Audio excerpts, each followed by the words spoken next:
शुक्लाम्बरधरं विष्णुं शशिवर्णं चतुर्भुजं प्रसन्नवदनं ध्याये सर्वविघ्नोपशान्तये। ओम श्रीकृष्ण परब्रह्मणे नमः। श्रीमद्भगवद्गीता अध सप्तदशोऽध्यायः श्रद्धात्रय विभागयोगः 22వ శ్లోకం। अदेशकाले यद्धानम् अपात्रेभ्यच्छदीयते असत्कृतमवज्ञातं తత్తామసముదాహృదం।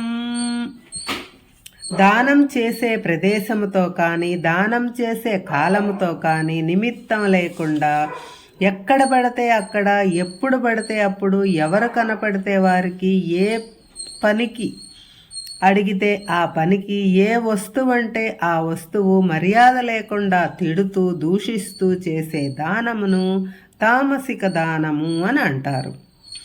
ఇంకా తామస దానాలంటే దేశకాల పాత్రతను మరిచి దానం చేయటం, ఎక్కడ పడితే అక్కడ దానాలు చేయటం, దానం స్వీకరించటానికి అర్హత లేని వారికి దానం చేయటం, మద్యం తాగే వారికి బార్లో మద్యం దానం చేయటం, మద్యం బిల్లు కట్టడానికి ధన సాయం చేయటం, క్లబ్బుల్లో పేకాట ఆడేవారికి ధన సాయం చేయటం, దానం చేసేటప్పుడు చీత్కార భావంతో చేయటం, తీసుకోండి వెళ్ళండి తర్వాత వాళ్ళు రండి అంటూ వాళ్ళ చేతుల్లో విసిరివేస్తూ దానం చేయటం అంటే మనసులో ఇష్టం లేకపోయినా బలవంతాన దానం చేయటం, ధనాన్ని దానం తీసుకునే వారి మొహాన విసిరి కొట్టడం, దరిద్రుడికి దానంగా ఇచ్చాను అని అనుకుంటారు అని విసుగ్గా పలకటం, అయ్యో నా ధనం అంతా వృధాగా పోతోందే అని అనుకుంటూ బాధపడుతూ దానం చేయటం, ఏమాత్రం మర్యాద లేకుండా దానం చేయటం, ఒక గుంపు మీదికి నాణేలు నోట్లు విసిరివేయటం, వారు ఆ ధనం కొరకు ఎగబడి తొక్కిసలాడుతుంటే చూసి నవ్వుకోవటం, ఇవన్నీ తామస దానాలు అని అంటారు। వీటి వలన ఎటువంటి ఫలము పుణ్యం రాకపోక పాపం చుట్టుముట్టుకుంది। అసలే దానగుణం లేని లోభుల సంగతి పక్కన పెడితే సాత్విక రాజసిక తామసిక గుణములు కలిగిన వారిలో దానం గుణం ఉంది, కానీ వారి వారి గుణములను అనుసరించి దానాలు చేస్తుంటారు। ఈ గుణములు కలిగిన వారు తామసిక దానం నుంచి రాజసిక దానానికి, రాజసిక దానం నుంచి సాత్విక దానానికి ఎదగాలి, అప్పుడు జీవితంలో ఉన్నతి లభిస్తుంది। ఒకే ముక్కలో చెప్పాలంటే మన వద్ద దానం తీసుకునేవాడు సాక్షాత్తు విష్ణు స్వరూపుడు అనే భావనతో దానం చేయాలి। అందుకే పరమాత్మ వామనుడిగా అవతరించి దానం స్వీకరించాడు। 23వ శ్లోకం। ఓం తత్సదితి నిర్దేశః బ్రహ్మణస్త్రివిధః స్మృతః బ్రాహ్మణాస్తేన వేదాచ్చ యజ్ఞాచ్చ విహితాః పురా। బ్రహ్మను ఓం అని, తత్ అని, సత్ అని 3 విధములుగా నిర్ణయిస్తారు। ఈ 3 పేర్లతో పూర్వము బ్రాహ్మణులను, వేదములను, అందులో చెప్పబడిన యజ్ఞ విధులను నామరూపములతో నిర్వచించారు। ఇక్కడ మరొక విషయం ప్రతిపాదిస్తున్నాడు పరమాత్మ। ఓంకారం ప్రణవం అని అంటారు। సృష్టిలో మొట్టమొదటిది శబ్దం ఓంకారం, ఓంకారమునే బ్రహ్మ అని అంటారు। ఓం ఇది ఏకాక్షరం బ్రహ్మ అని సంధ్యావందనంలో చెప్పుకుంటాము। ప్రతి పదమునకు ముందు ఓం అని చేరుస్తారు। అష్టోత్తరములో కానీ సహస్రనామములో కానీ ఓం ముందు ఉంటుంది। ఈ ఓంకారం వలననే వేదములు సమస్త వాజ్మయము ఏర్పడింది। యజ్ఞములలో ఓంకారము అత్యంత ప్రాధాన్యమైంది। పరబ్రహ్మ స్వరూపమునకు పేరు లేదు, రూపము లేదు, కానీ బ్రహ్మను ధ్యానించాలంటే ఏదో ఒక శబ్దం కానీ రూపం కానీ ఉండాలి కదా, అందుకే ప్రణవం పుట్టింది, అదే ఓంకారం। అకార ఉకార మకారాలు కలిస్తే ఓంకారం. తరువాతది తత్సత్. ఈ 3 మంత్రముల ద్వారా పరబ్రహ్మను ధ్యానించేవారు పూర్వపు ఋషులు ఓం తత్సత్ అనేవి పరబ్రహ్మకు ప్రతీకలు. తస్య వాచః ప్రణవః. ఆ పరమాత్మ యొక్క నామమే ఓంకారము. తజ్జపస్తదర్థభావనం. ఓంకారమును జపిస్తూ దాని అర్థమును మనసులో భావించాలి. ఓం అంటే మనలను పోషించేది, రక్షించేది అని కూడా అర్థం. అదే పరబ్రహ్మ స్వరూపం. తత్ అంటే అది అన్నిటికన్నా దూరంగా, వేరుగా, అగోచరమైనది, రూపము లేనిది.